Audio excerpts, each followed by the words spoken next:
Well, good evening, friends.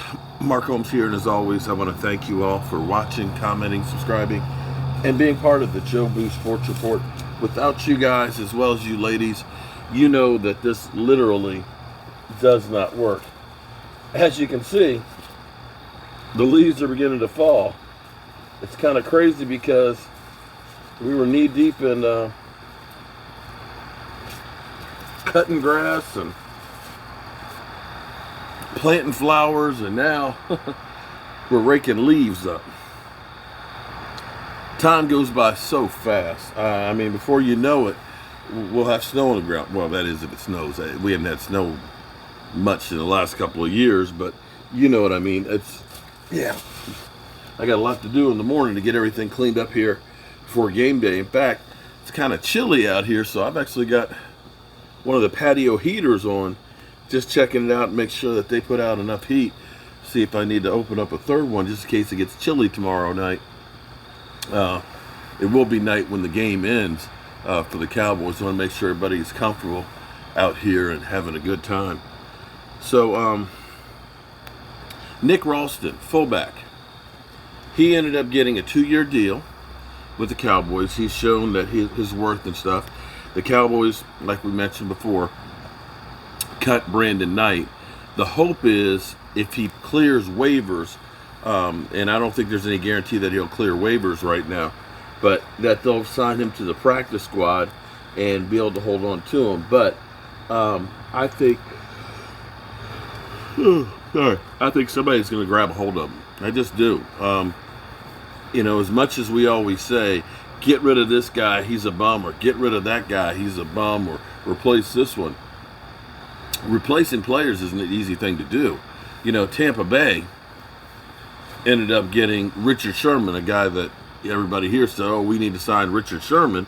But Richard Sherman, much like Dez Bryant, when Dez signed with the Saints, and the first week ended up, getting injured and out for the season.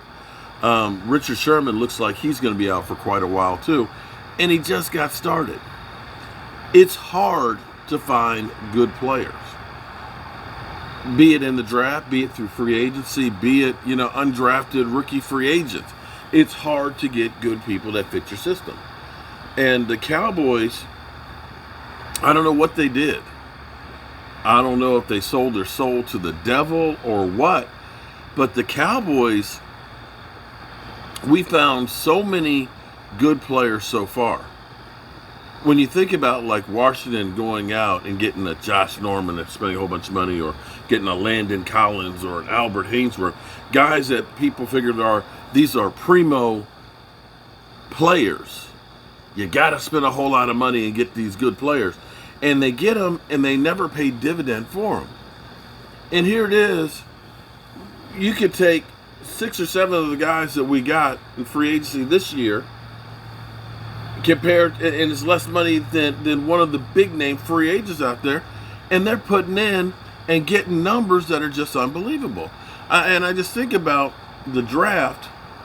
Here it is, the Eagles always looking for a receiver. They got a number 2 pick in Whiteside, and then you got a first round pick for Rhaegar. And then you moved up with the Cowboys to get Devontae Smith, and so far, I honestly say Devontae Smith ain't paying off. I'm sorry to say that, Philly 500, but for whatever reason, all the receivers you guys get, they just don't make out. They just don't. It's crazy. I don't understand it, but you guys get the primo guys, and they just don't work. And here it is. We move back. We get maybe the defensive rookie of the year in Micah Parsons, and a defensive tackle, Golston, who's got a half a sack and several tackles. I don't know if that's good management or just some damn luck, but it's a great thing, and I'm happy about it. So you've literally seen the Dallas Cowboys turn over the roster on defense in one season. Take a look out there right now. Take a good look. How many people do we actually have on our defense that played last year? Diggs was a rookie, right? Anthony Brown, part-time starter. Jordan Lewis. Leighton Vander Esch, when he wasn't injured.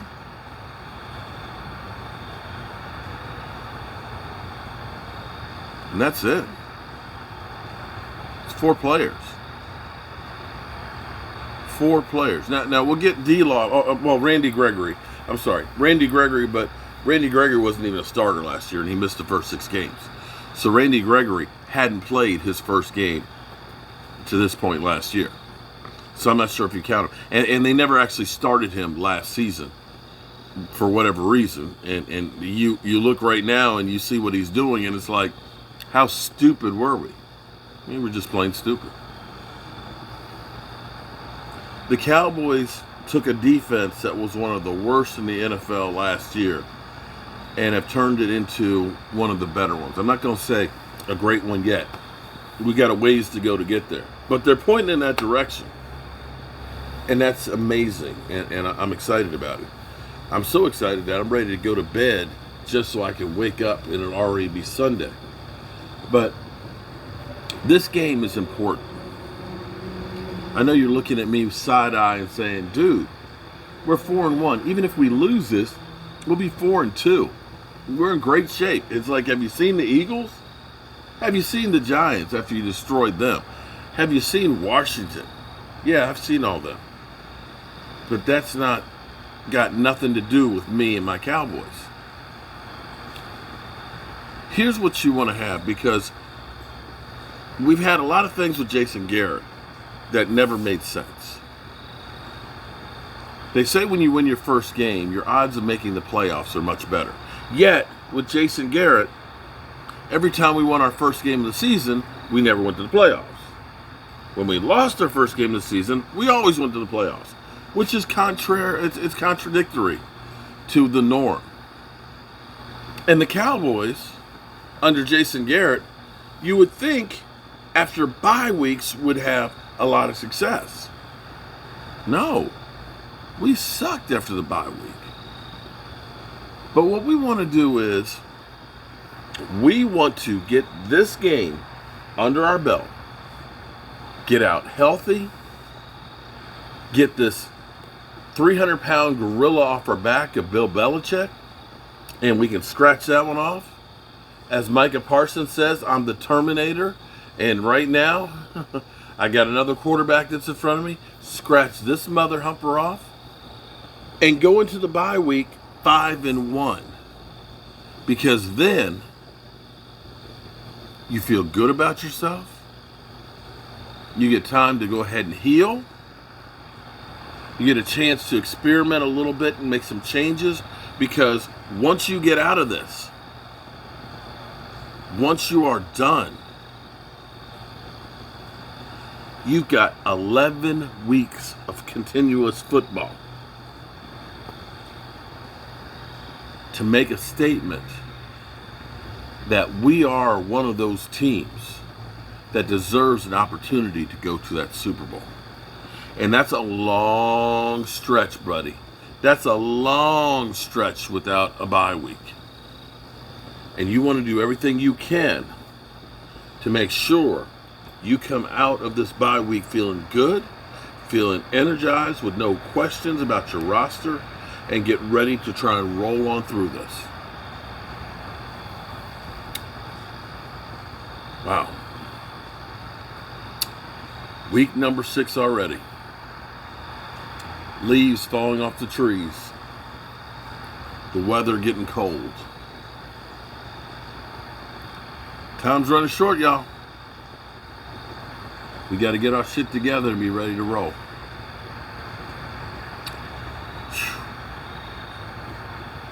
Tomorrow, have my friends here. We'll be ready to watch. Ready to take on these Patriots. Hope you guys have had a great weekend. Sorry, I'm tired. And don't forget, I'm working on some stuff for Brother Stu. He's got another operation on Monday.